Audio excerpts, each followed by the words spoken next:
Hi guys, back. Sorry about the interruption. Let's just continue. Was always feeling on my chest, holding under my arm right here, feeling my left arm to check for tingling and numbness, or like constantly right here checking for my heart rate. So I just forced myself not to do that, and I would drive these small distances. Then I would start taking a longer trip and a longer trip. And after a few months of doing this, guys, I was able to drive 2 or 3 hours, no problem. The panic attacks, at least in that department, ceased to exist. So talk about amazing. If you are agoraphobic and you have agoraphobia, a fear of leaving your home, there's more to it than that. It's easier said than done, but you got to get out of the house. So start by getting on your porch, spending a few minutes on the porch every day, then maybe 30 minutes, then an hour. After that, go out in the yard and do some yard work the next week or a couple weeks after that. Then start taking a walk up and down the street.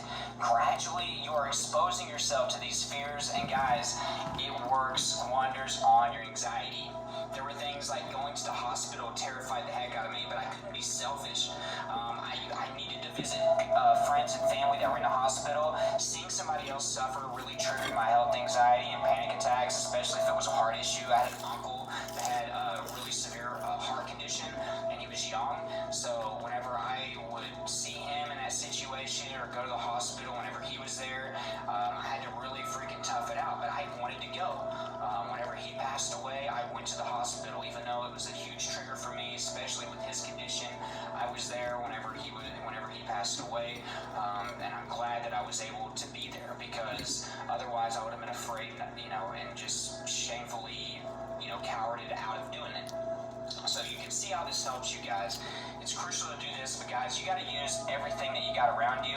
Remember, while you're doing this, you have to be investigating your root causes, your underlying factors on why you have anxiety in the first place, because until you fix that, you're not going to fix the whole thing.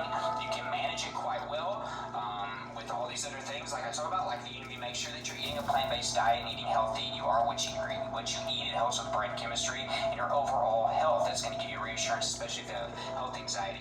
Exercise daily. It's going to give you good feel-good endorphins. It's going to give you, basically, it's going to help you with your stress hormones. Always felt amazing, calm, and peaceful after taking cold showers and exercising. For some reason, those two things worked amazing for me. So cold showers, they work on your brain and your neurotransmitters kind of in the same way that an antidepressant does. I have videos on that, so check that out. Aside from that, guys, positive affirmations. You got to think positive. Give yourself positive affirmations every single day. Meditation in the mornings and the evenings, 15 to 30 minutes, guys, is so freaking powerful. It's going to help you with your root causes and underlying factors, discovering those, kind of giving you direction for your day and your life.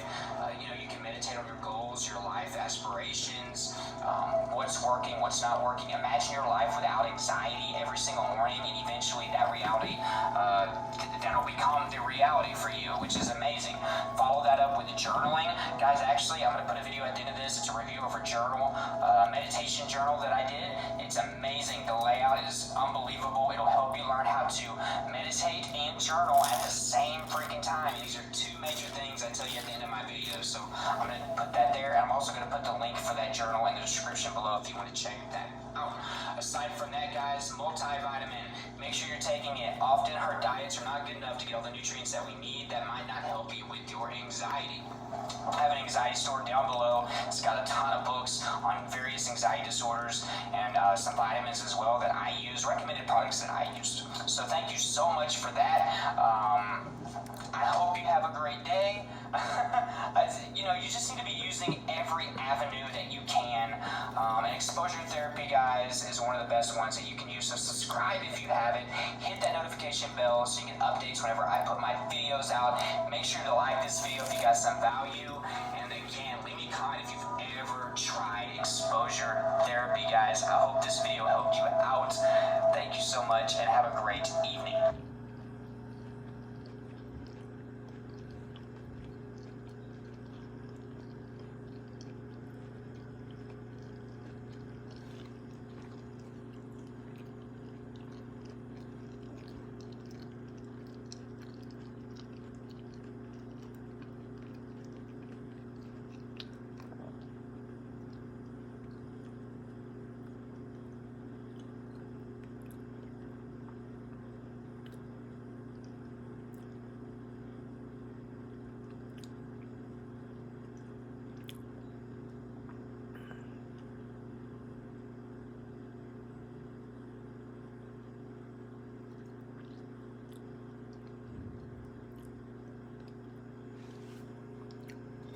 I'm Dr. Amelia Aldea. Welcome to Therapy Corner.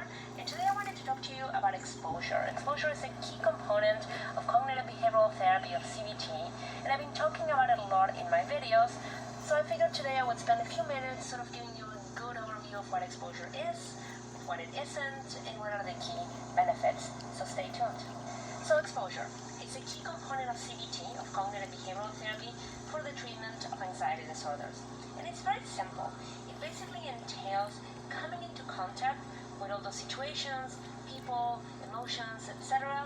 that make us feel anxious. And the more we do it, the more we get control of our anxiety. Now, let me unpack this because it sounds very paradoxical, right? Let's imagine last time you were feeling really anxious about something. Maybe that was going on a date, or applying for a job, or taking an exam, or having a difficult conversation with someone. You were probably having all kinds of anxious thoughts in anticipation, right? So, for example, what if my date doesn't like me? What if they think I'm boring? What if they're not attracted to me? What if I say the wrong things? What if the date is a total disaster? What if I never date anybody again? What if I end up single? We all have all kinds of anxious thoughts running through our head. And what happens most of the time is that when we do that thing that makes us really anxious, we end up realizing that it wasn't as bad as we thought it would be. And the same applies to positive emotions, by the way. Think about, last time that you were very excited about a trip or a vacation or something good happening, right? And how much you played it up in your head. And then when the event happened, okay, maybe it was fun, maybe it was great, but more often than not, it was probably not as good, not as exciting as you anticipated it to be. Right? So we humans tend to be pretty bad about anticipating the future, and particularly bad about anticipating how we're going to feel in the future. Right? So one of the best ways of actually fighting anxiety is to do those very things that we are afraid of doing. Because when we do those things, we realize that we have played up a lot of that stuff in our heads. Now, I'm not saying that every situation is easy, or that the minute we do something we no longer feel anxious about it, but the more we get ourselves into that habit, the more progress we make. And there's literally decades of scientific research supporting the effectiveness of exposure and of CBT more broadly for treating anxiety disorders. So how does exposure work? Well, usually the therapist and the client come up with a list of things that make the client anxious. So back to the example of somebody dating, it could be, to set up an online profile, to send a message to somebody, to have a conversation with somebody, to set up a date, to go on the date, and so on and so forth. So basically the therapist and the client are going to write it all out, and the client is going to identify how much anxiety they think each one of the situations would provoke. And we use this thing called subjective units of distress, or SUDS, and it's basically a rating from 0 to 100. And so the client identifies how much anxiety a given situation might give them. Is it a 10, is it a 20, or is it an 80, or is it a 90? And after they do that, with the therapist, they actually organize them in a hierarchy, going from very little anxiety to very high anxiety. So the goal is for the client to begin practicing exposures to situations that produce low levels of anxiety and to slowly move up the hierarchy. Now, what is really important here as well is to identify safety behaviors. So these are behaviors that clients engage in order to reduce anxiety, and sometimes they might not be very aware that they're doing them. So, for example, if somebody is afraid of public speaking, sometimes they may over-prepare. Or they might wear a particular shirt because it brings them good luck. Or they might engage in some sort of ritual before getting in front of people. So all of the safety rituals, all of the safety behaviors reduce anxiety in the short term, right? They act as a clutch, but they don't really help the person get over their anxiety in the long term. In fact, you can even argue that they make the anxiety worse.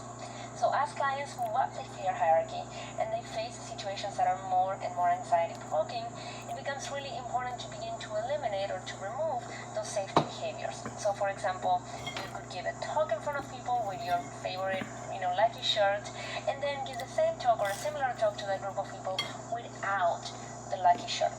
So identifying safety behaviors can be critical, can be crucial to doing successful exposure. And here is where the client and the therapist have to work together. It requires the clients of being very in tuned and being willing to explore all the different ways, all the different clutches they've been using over the years to reduce their anxiety. And from the therapist's perspective, it requires somebody to be asking the right questions of their clients and listening for the right answers requires a lot of compassionate listening and a lot of paying attention more broadly. Now, I think that is key to the success of exposure is consistency and practice. It's important to do exposure session after session after session to begin to chirp away at the hierarchy. And it's equally, if not more important, to practice exposure in between sessions. And of course, under the guidance of a therapist who will set up the practice, right? And here, the best analogy I can come up with is that of personal training. You may have a personal trainer you see once a week and get a great workout. But if you really want to get in shape, you have to keep showing up to the gym day after day and keep exercising. In this case, the mind is not different than the body. If you want to overcome your anxiety, if you want to get better at managing your anxiety, you have to keep practicing. And you have to do so with a mental health professional. Now, at the end of every exposure, it's also very important to do debriefing, to figure out what worked and what didn't, and also to identify any potentially new safety behaviors that might have come up. Remember, it's really important to identify these so we can remove them and so that we can better face our anxiety and, of course, get better control of our anxiety. Now, it can be very hard to find a therapist, a good CBT therapist who will do exposure. Many therapists claim to do CBT, but actually don't do exposure with their anxiety clients. There's data suggesting that fewer than 30% of therapists who claim to be doing CBT for anxiety are actually helping their clients learn exposure exercises. So if you're interested in doing exposure, it's not enough to find somebody who claims to be a CBT therapist. You also need to ask them, do they do exposure with their clients? How frequently? Will they be doing exposure with a client like yourself? These are key questions in order to make sure that you find the best care available. So guys, this brings us to the end of the video on exposure. If you have any questions, any comments, as always, please leave them in the section below. And as always, if you suspect that you or someone that you know may be struggling, maybe having a mental health problem, remember it's very important. I encourage you strongly to go seek the help of a mental health professional. If you enjoy the content, if you like the videos, don't forget to like, don't forget to subscribe to the channel, and please share with friends, family members, with people in your life.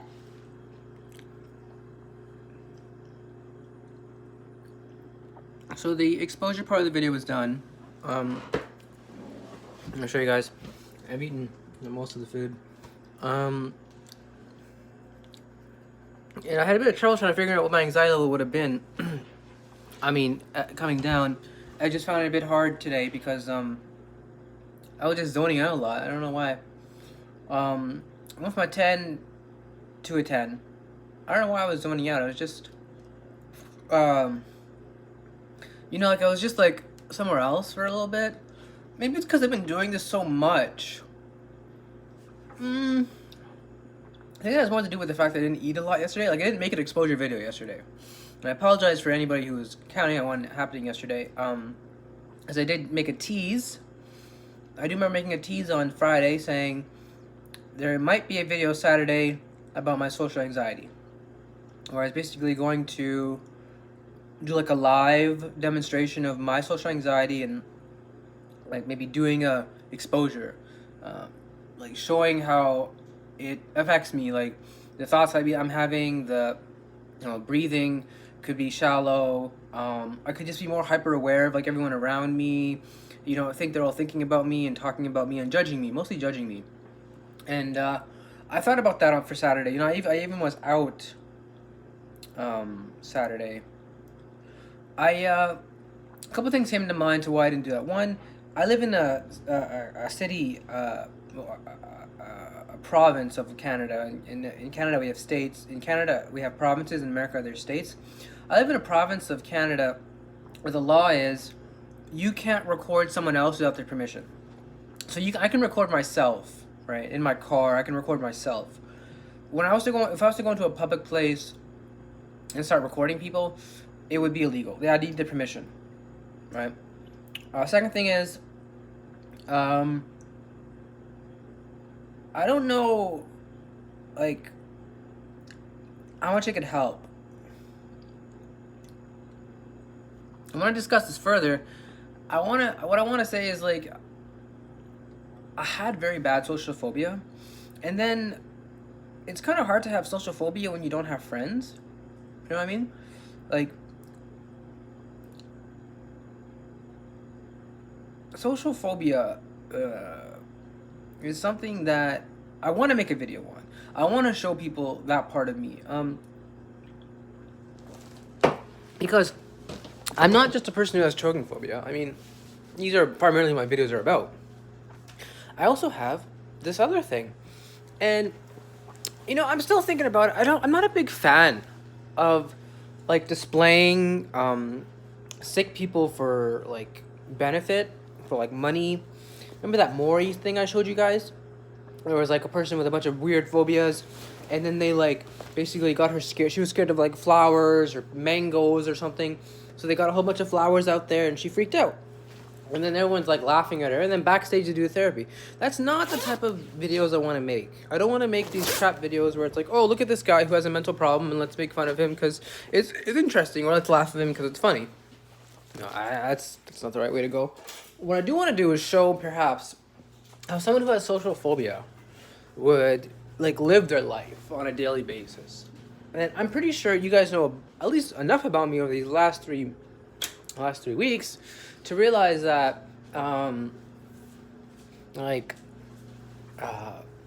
this is who I am. I mean, this is the things that I do on a regular basis. I basically tell you guys a lot of the stuff that I do. Like, you guys know what I do for a living. You guys know what I do almost every morning, except for Saturdays. You know, and I haven't really mentioned, like, for example, friends or associates I have.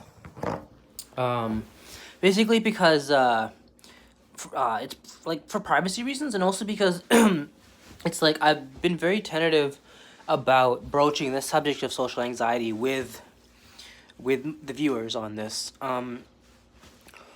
Like, I used to have very bad social anxiety to the point where I would think every single conversation, right, that I was a part of, or any social situation I could conceivably be in, basically would have people talking about me, right? That's what I believe. That's what I believed. I didn't know why. At first I thought it was, you know, I mentioned this in the previous video, it was some sort of autism. No, it wasn't until I actually, because I thought it was autism because I would do the same things over and over again, right? I would have the same mindset over and over again of right? I walk into a social situation, therefore I'm gonna get judged, and therefore this thing's gonna happen, and they're gonna start thinking about me and talking about me. So I have to now say something to address the judgment, and it, you know, at least a lot of avoidance behavior, you know, because it just got too much. It got too much in my mind to, you know, you get emotionally exhausted. Like, oh, we're making a plan to whatever, do something, go to a movie. So now you gotta think who's gonna be there, and what is the last thing they said to you, right? What's the last thing you said to them? Are you like, you know, are they thinking about you? Did you humiliate yourself last time? You know, what's the story? What's that internal dialogue between me and them? And, you know, was I in any way thought it was foolish? So, with all those going through your mind, you just think, screw it. I don't want to hang out with people. It was too exhausting. And that's what happened.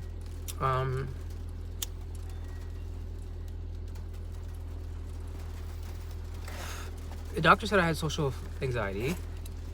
Mild social anxiety. He said I had mild social anxiety. I do, that's what I'm thinking. Like, he said I had mild social phobia. I think I want to continue these more on like a facing your fear exposure type videos, where you face your phobia, your phobic disorder, or your specific phobia, and you stay with it until it gradually comes down. I don't think, you know, displaying myself in a societal situation would really help, because when I'm with certain people I act a certain way, and I'm with other people I act another way. I think other people are like this too. For me, I differentiate based on like nationalities and ethnicities. Like, for example, if I was in a you know, Pakistani society, I would like, you know, feel more confident.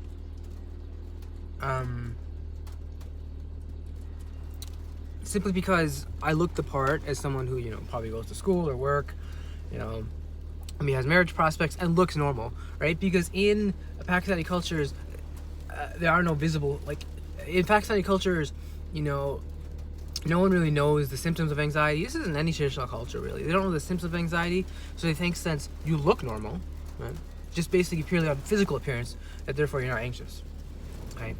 And if you are anxious, if you're displaying physical symptoms of anxiety, they'll just say you're worried, you need to, like, you know, just relax, which is possible. It's possible. It's just that that's why a lot of anxiety gets underreported. I would definitely agree in, like, traditional cultures, because they mistake it for either demons, there's a history of that, demons or jinns or devils, or they just aren't, they don't know that if you don't look sick, therefore you aren't sick, right? So and then when I felt sick with like a white you know, let's just say non-traditional type of place, right? For I basically notice I'm surrounded by people who are non-traditional. 5'9", any store here in Milton that isn't primarily, you know, I mean, I have nothing against Pakistani people, you know, that isn't primarily staffed by, you know, Pakistani people or people from traditional cultures, which doesn't mean that everyone in Pakistan is traditional. I've just found in like a group type mentality, it's just easier to be traditional. I mean, for the most part, just so you don't stick out. And for the most part, I don't stick out, period. So it's like a win-win. I go in, I don't stick out, and then if I do stick out because of my anxiety, I think, oh, they're judging me. I just pretend I'm brown, you know, I'm Pakistani. And as long as I don't open my mouth, I'll be okay, because when I open my mouth, people realize, oh, I don't have an accent, and I say things in a white way, I talk in a white way, and I think in a white way, then they kind of get put off, and maybe even, I'm gonna be honest, maybe even jealous, which I have no control over. Moving on to the second thing I wanted to mention in the video. What did she say, the last doctor? She said that there are sometimes people who do rituals. For example, she gave the example of someone who, for example, fears public speaking. This could be like a phobia, right? Or they fear like going out in public. They fear, like, for example, going around the block without their lucky shirt, right? The example she gave was public speaking. I'm going to say around the block because I want to stay away from social phobia. I want to stay mostly with phobias, all phobias, specific phobias. Right? Driving, bees, choking, swimming, right? Flying. So basically, she said that sometimes a lot of people use these rituals to, you know, relax them, pump them up before an exposure. Like, let's say you go around the block to go to the store to get smokes, but you have agoraphobia. So you're gonna get scared of, you won't be able to find an exit. When you're outside, there's no exit, right? That's what I've understood about agoraphobia. That's how most people, it's kind of like a thought they have. Because you're outside, there's no exit. And if there's no exit, it's unsafe, right? You could easily, I guess, get destroyed, or you can get cornered somewhere and not be able to escape. Understandable. So the thing is, what you would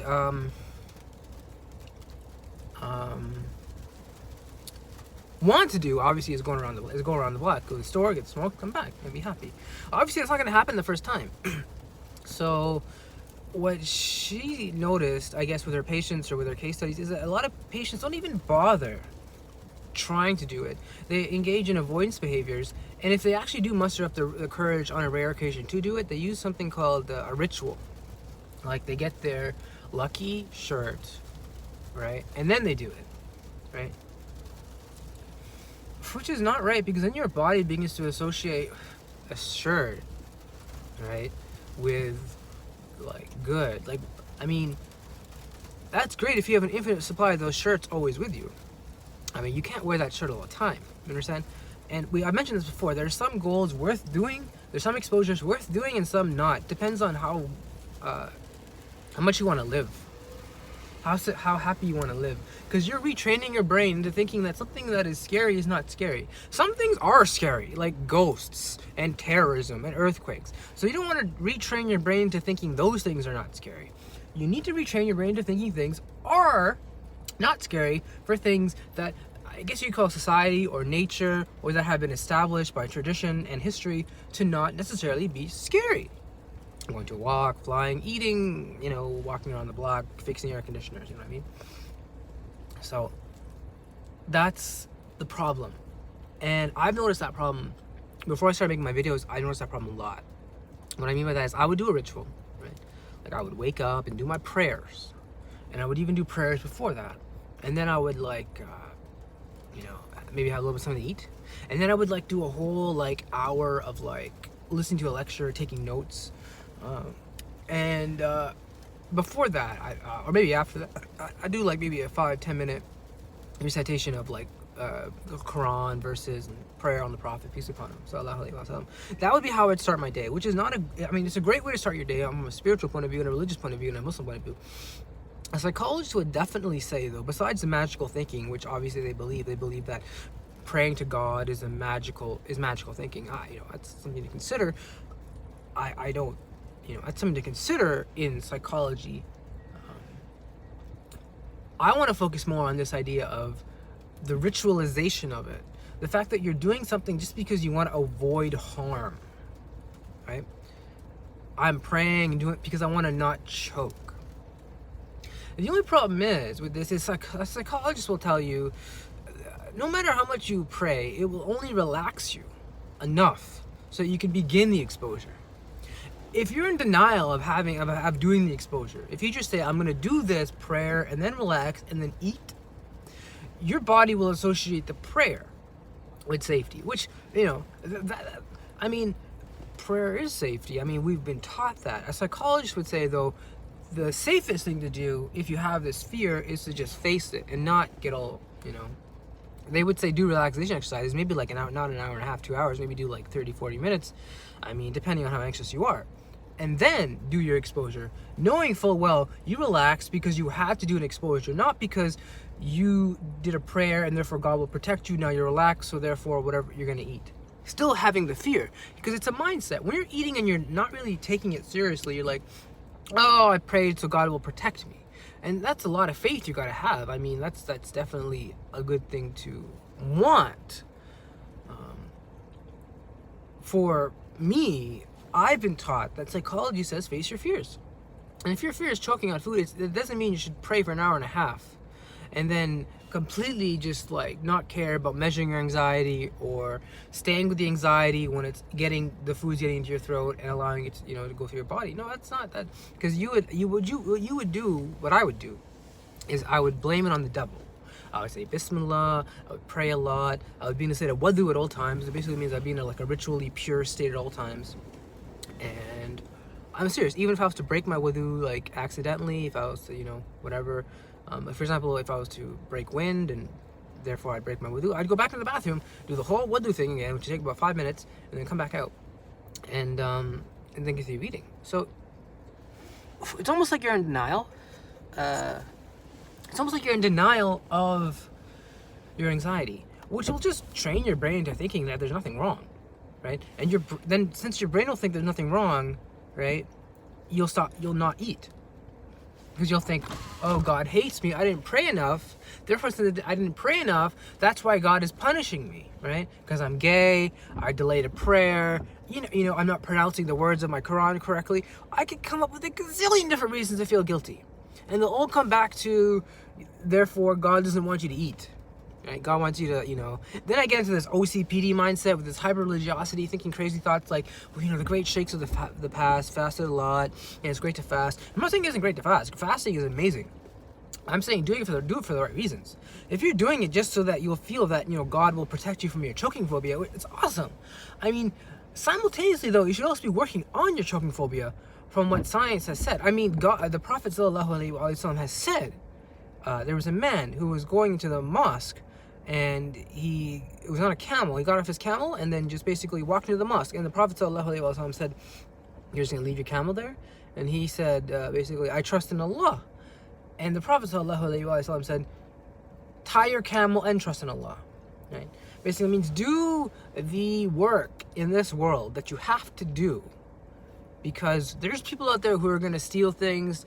You know, not everyone is going to subscribe to your morality. Sometimes stuff just happens. You know, God wills what he wills, mashallah. I mean, you could, who could predict in 20 years what their life's going to be like? So make the plans for today. You know, tie your camel now, then go to the mosque, pray, and be secure that when you come back out, your camel will be there. And you can't blame God then, right? if the messenger of Allah, if the messenger of God is telling you to tie your camel, it means part of having faith is also taking the active means in this world to do things. Don't just say, well, you know, for example, Israelis are destroying Palestinians, so let's pray for them. Alhamdulillah, we should pray for them. The Prophet ﷺ said dua or prayer, like the beseeching Allah earnestly, is the weapon of the believer. And of course, it's the weapon of the believer. It's the weapon of the Muslim. Having said that, why can't we go to a, you know, like, for example, raise awareness in a peaceful way, like you know, have things trending on Twitter, or maybe go educate people, go to schools, educate people about what Israel is doing. You know, have like a social media profile. Don't be ashamed to even bring this up to your friends and raise awareness, right? Ask your political party. No, but we don't do it. We're just like, yeah, I know Israel's bad. And then we like don't care. We buy things made in Israel, probably. We buy, you know, I mean, and like we don't go to Israeli embassies protesting them. We don't raise awareness of these things. When we hear someone say, you know, something about Israel that's inaccurate, we don't really have the information to, you know, speak up and speak in an educated manner. That's why, you know, we have the problems that we do. And the Prophet ﷺ warned us about it. He said, of course, pray to Allah and go to the mosque and do your Islam.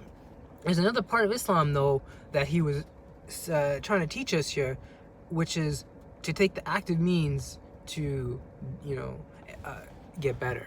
Which, in my opinion, would be to actually practice this exposure therapy like every day, right? Which is what I'm trying to do. I mean, there's one day I just can't do it because it's just sometimes it's too much. Most days I try to do it, you know, which is I would like to congratulate myself. Something I've been planning to do for a long time. I would like to congratulate myself for the great work I've been doing. And of course, before I go any further, all praises due to God. I mean, God is the one who is helping me every day, every second. I believe this. I believe all Muslims believe this, that God helps us all. Helps the non-Muslims, he helps the Muslims. We just gotta have an open mind, and we gotta be, you know, humble and patient, and we gotta also have like not just an open mind. We gotta be able to have a fear and a shame of God before us. I'm gonna stop talking about religion here because I know this is a psychological video. So going back to this avoidance behavior, and how she said that this lucky shirt that she wears, that people wear, her client wears. I mean, if you don't have that lucky shirt, then what? Let's say you missed the morning prayer, and then what, you're not going to eat the rest of the day? I mean, right? If your lucky shirt is in the laundry, are you going to go out or not? You're not. So then you have to understand, some things are worth doing and some things aren't. And it basically comes down to like how do you want to live your life? Do you want to live an anxiety-free life?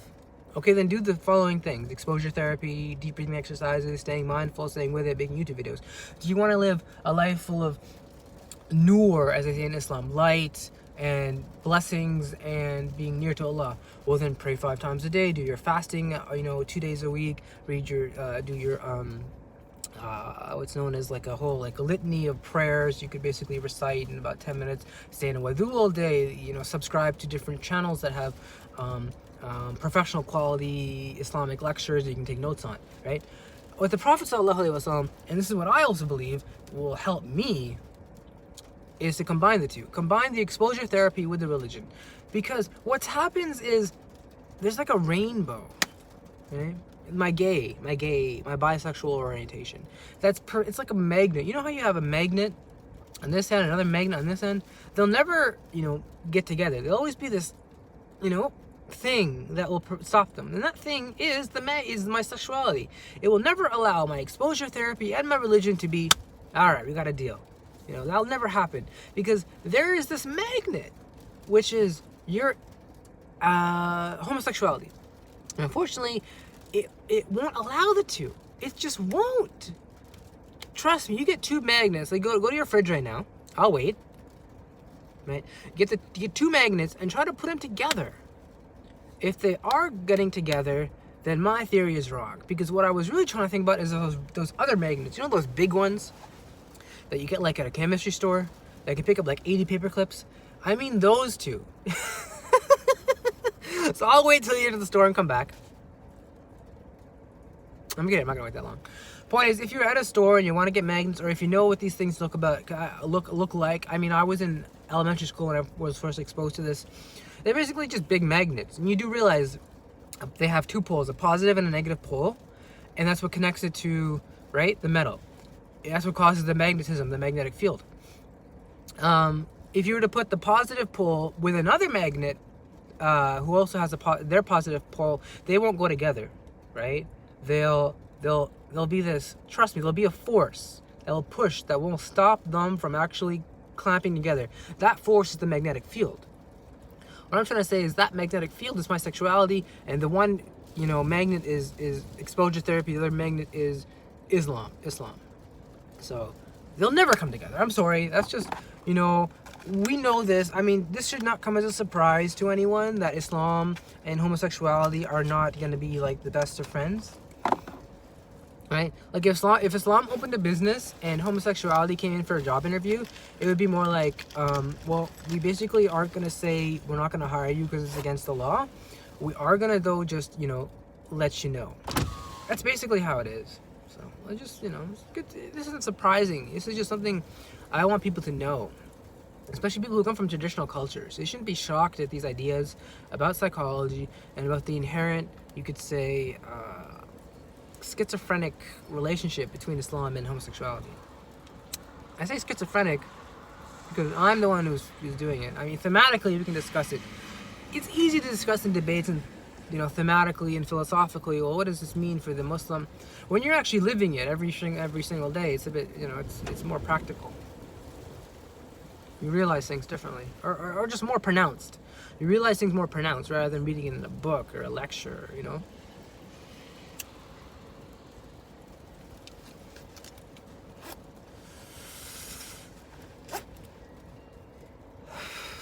I like the other guy's video too we were watching. The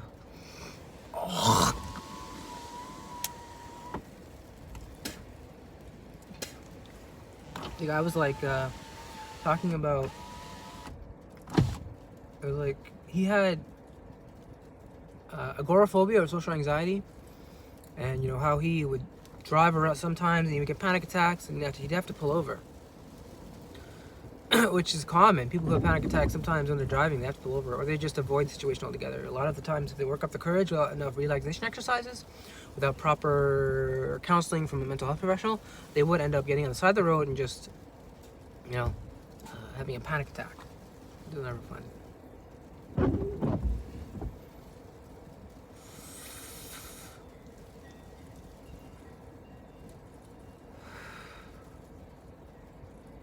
All right. I really want these to be popular with people who are from traditional cultures that don't really take psychology seriously. I mean, because you need to. Don't, like, guys, especially Muslim guys, don't blame it on the devil or the jinn or your qareen without first taking psychology seriously. If you find your heart racing, and you have trouble sleeping, and you're not doing the same things you used to do, you would, eat less, or you just wouldn't hang out, or you just wouldn't feel pleasure in things you feel pleasure in. If you're not praying a lot, don't assume first all that it's the devil. Okay? It could simply be a psychological reason that has a genetic basis, and you maybe had a tough time and you didn't realize a trauma you may have went through and you just completely checked out. You got to look at these things. Don't just say the devil. Like, I feel bad, therefore it's the devil, right? I mean, I'm not saying belittle the devil. The devil exists. Evil exists. We live in an evil world sometimes. This world is filled with shayateen and devil. I'm convinced of that. And they definitely have an effect on us if you don't protect ourselves. What I'm saying is, though, let's not discount from just simple, boring, uninteresting, doctor babble. Sometimes that's all it is. Oh, you have this, and this, with a blood test called pills, you'll be fine, right?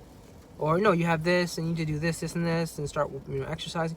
It's the same thing. Like, oh, I'm having a heart attack. It's the devil. I broke my leg. It's the devil. I'm not saying let's discount the devil. I'm just saying the first thought someone has when they have a heart attack is not it's the devil. It's I need to get to the hospital, right? It's the same thing. I need mental health. I need help. I need health help. What they call, I need medical assistance. That's what it is. So let's not discount scientists who work every day bravely, especially against people who don't take this stuff seriously. People who say, "Oh, it's not. You're turning our society into a bunch of SJWs who are scared and anxious of everything." I mean, there may be a case to be made for that. I mean, let's not throw the baby out with the bathwater. Let's not discount the whole with the part and how much it's helped people. It's helped so many people. So.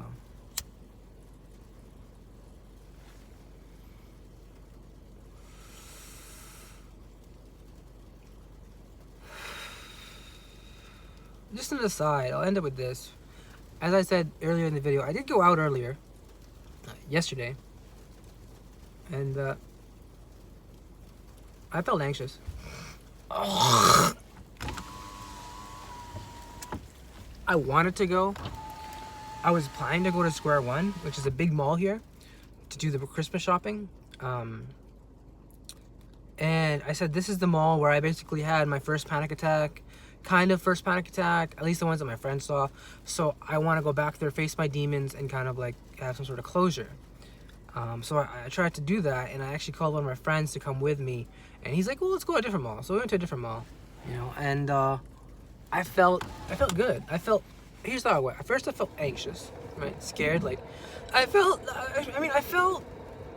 okay. I felt like I felt different. I felt awkward. I was like how you feel when like you have a puzzle piece that kind of fits the rest of the puzzle. I mean, like, it's kind of disfigured because maybe it was like torn off, or some kid chewed on it, or the dog chewed on it. You can kind of make it fit though, you know, if you wanted to. I mean, you're better off just having the puzzle without it. You could fit it if you wanted to. That's how I felt going into that mall, or basically, you know, maybe how I may have even felt going to Square One. I felt like this level of like, I don't fit. And it was okay. I was okay. I wasn't like horrible. I mean, my friend made me feel a bit awkward. Obviously, I'm gonna protect his name for privacy. He remember he said something to me like, "Are you all right?" You know, because he knew I had social anxiety, and I was just like, "Yeah." And I kind of hate it when people say these things like, "Are you all right? How you doing?" Like, "Are you all right?" You know, like, "Are you?" Like, because when you see something like, "Are you all right?"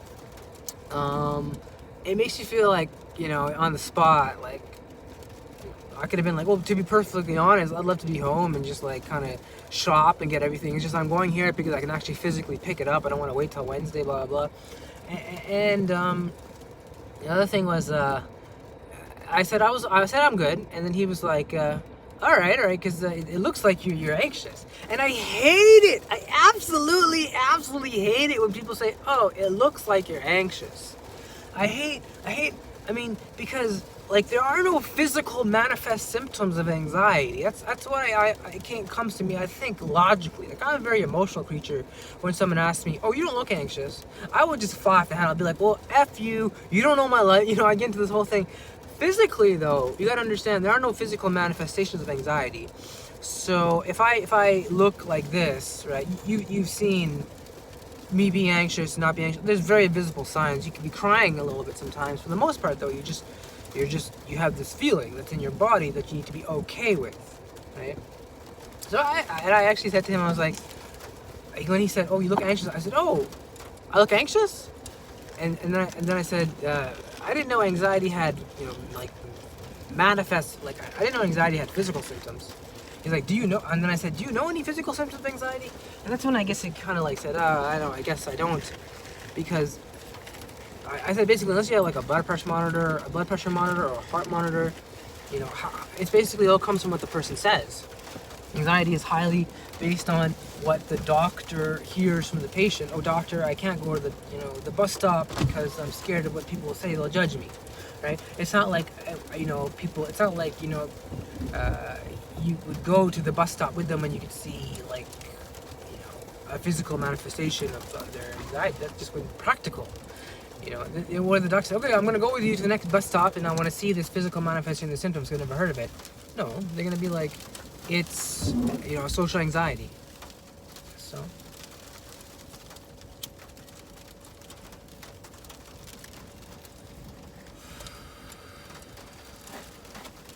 I think I want to end it here. I'm just thinking of what else to say. So